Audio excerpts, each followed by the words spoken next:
أعوذ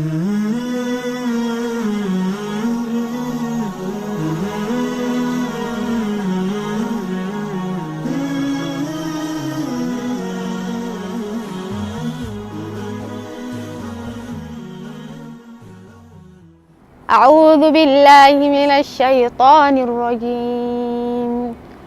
فإذا نفخ في الصور فلا أنساب بينهم يومئذ ولا يتساءلون.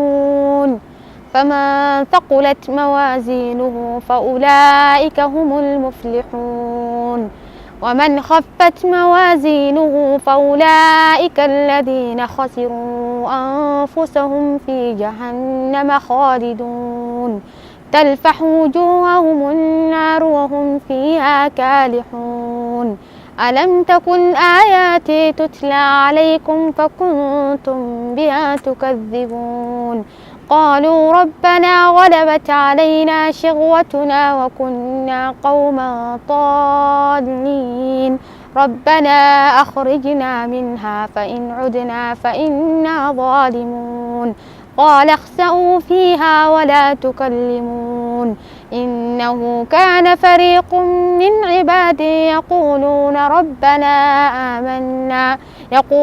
ربنا آمنا فاغفر لنا وارحمنا وأنت خير الراحمين.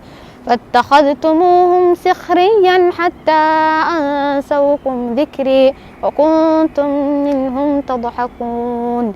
إني جزيتهم اليوم بما صبروا أنهم هم الفائزون. قال كم لبثتم في الأرض عدد سنين؟ قالوا لبثنا يوما أو بعض يوم فاسأل العادين. قال إن لبثتم إلا قليلا لو أنكم كنتم تعلمون. أفحسبتم أنما خلقناكم عبثا وأنكم إلينا لا ترجعون.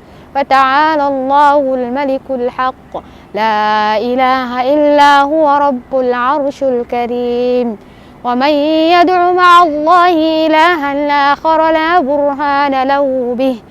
برهان له به فإنما حسابه عند ربه إنه لا يفلح الكافرون. وقل رب اغفر وارحم وأنت خير الراحمين.